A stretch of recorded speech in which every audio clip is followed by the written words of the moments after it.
కేటాయించాలని చెప్పి రామారెడ్డి గారిని మిమ్మల్ని కోరుతున్నాను అధ్యక్ష. Thank you very much. Shrimati Vemireddy Prashanth Reddy గారు. అధ్యక్ష, ఈరోజు కోవూరు నియోజకవర్గం ముఖ్యంగా డెల్టా ఏరియా అయినందువల్ల నియోజకవర్గ రైతాంగం ఎదుర్కొంటున్న ప్రధాన సమస్యలను ఈ సభ దృష్టికి తీసుకురావాలనుకుంటున్నాను అధ్యక్ష. ముఖ్యంగా కనిగిరి రిజర్వాయర్ పరిస్థితి అధ్యక్ష. గతంలో కూడా మినిస్టర్ గారికి విన్నవించడం జరిగింది అధ్యక్ష. 130 ఏళ్ల చరిత్ర, 45 టీఎంసీల నీటి నిల్వ సామర్థ్యం కలిగిన కనిగిరి రిజర్వాయర్ను జీవం పోయాల్సిన అవసరం ఎంతైనా ఉంది అధ్యక్ష. గౌరవ ముఖ్యమంత్రి నారా చంద్రబాబు నాయుడు గారి నాయకత్వంలో మనది రైతు ప్రభుత్వం కావున సమస్యను మీ ద్వారా ప్రభుత్వం దృష్టికి తీసుకొస్తున్నాను అధ్యక్ష. 1890లో నిర్మించిన ఈ రిజర్వాయర్ ద్వారా ఆత్మకూరు, కోవూరు, కావలి నియోజకవర్గాల్లోని 130,000 ఎకరాలకు సాగునీరు అందుతుంది అధ్యక్ష. కానీ దశాబ్దాల తరబడి ఈ రిజర్వాయర్లో పూడిక తీయకపోవడం వల్ల సిల్ట్ పేరుకుపోయి ప్రస్తుతం కేవలం 2 టీఎంసీల నీరు మాత్రమే నిల్వ ఉంది అధ్యక్ష. నేను స్వయంగా వెళ్ళి రిజర్వాయర్ను పరిశీలించడం జరిగింది అధ్యక్ష. గత ప్రభుత్వంలో గ్రావెల్ మాఫియా వలన సహజ సిద్ధమైన రిజర్వాయర్ను ఆనకట్టలు విధ్వంసం చేసి కట్టల్లో అనేక ప్రాంతాల్లో రంధ్రాలు ఏర్పడి నీళ్లు బయటికి వస్తున్నాయి అధ్యక్ష. ఎప్పుడు ఏ ప్రమాదం ముంచుకొస్తుందో అని ప్రజలందరూ తల్లడిల్లిపోతున్నారు అధ్యక్ష.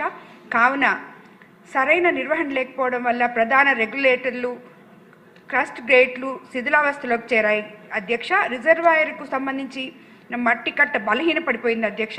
కావున వెంటనే పూడిక తొలగింపు, బండ్ స్ట్రెంథనింగ్తో పాటు రెగ్యులేటర్లు మరియు క్రస్ట్ గేట్ రిపేర్ పనులు యుద్ధ ప్రాతిపదికన చేపట్టాలని, తద్వారా ఆయకట్టు రైతాంగాన్ని కాపాడాలని మీ ద్వారా ఇరిగేషన్ మంత్రి గారికి విజ్ఞప్తి చేస్తున్నాను అధ్యక్ష.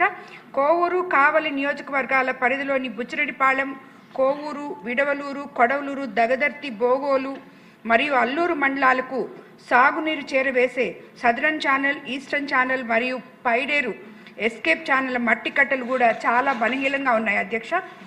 అవి గండ్లు పడడంతో ఆయకట్ట పరిధిలోని చివరి భూముల వరకు నీరు చేరడం చాలా కష్టంగా ఉంది అధ్యక్ష. ఈ కాలువల మరమ్మతులు నిధులు కేటాయించి కనిగిరి రిజర్వాయర్ ఆయకట్ట రైతులను ఆదుకోవాల్సిందిగా మీ ద్వారా ప్రభుత్వానికి మనవి చేస్తున్నాను అధ్యక్ష. అదేవిధంగా పెన్నా నది పరివారిక ప్రాంత సమస్యలు కూడా ఉన్నాయి అధ్యక్ష. కోవూరు నియోజకవర్గంలోని పొర్లుకట్టలు చాలా బలహీనంగా ఉన్నాయి అధ్యక్ష. 2021లో పెన్నా నదికి వచ్చిన వరదల సమయంలో కోవూరు నియోజకవర్గం 75% నీట మునిగిపోయింది అధ్యక్ష. దీంతో వరి మరియు ఆక్వా రైతులు కోట్ల రూపాయలు నష్టపోయారు అధ్యక్ష. అంతేకాకుండా చారిత్రాత్మక పల్లిపాడు గాంధీ ఆశ్రమం కూడా వరద కొరతకు గురైంది అధ్యక్ష. అలాగే 2021లో వచ్చిన బీభత్సానికి కోవూరు నియోజకవర్గం చాలా గ్రామాలు బ్రిడ్జిలు కొట్టుకోపోయి నేటికి కూడా పునర్నిర్మించే పరిస్థితి లేదు అధ్యక్ష. పెనుబల్లి, కోవూరు, ముదువర్తి ప్రాంతాల్లో కరకట్టలు బలహీనంగా ఉండడంతో భవిష్యత్తులో మరిన్ని ప్రమాదాలు వచ్చే పరిస్థితి ఉంది అధ్యక్ష. కనిగిరి రిజర్వాయర్ పూడిక తొలగింపు, బండ్ స్ట్రెంథనింగు, గేట్ల రీప్లేస్మెంటు, అలాగే పెన్నా పరివాహక ప్రాంతాల్లోని కరకట్ట పటిష్టత వంటి చర్యలు తక్షణమే చేపట్టాలని చెప్పి మీ ద్వారా మంత్రి గారిని కోరుకుంటున్నాను అధ్యక్ష. ధన్యవాదాలు అధ్యక్ష. కొండ్రు మురళీమోహన్ గారు.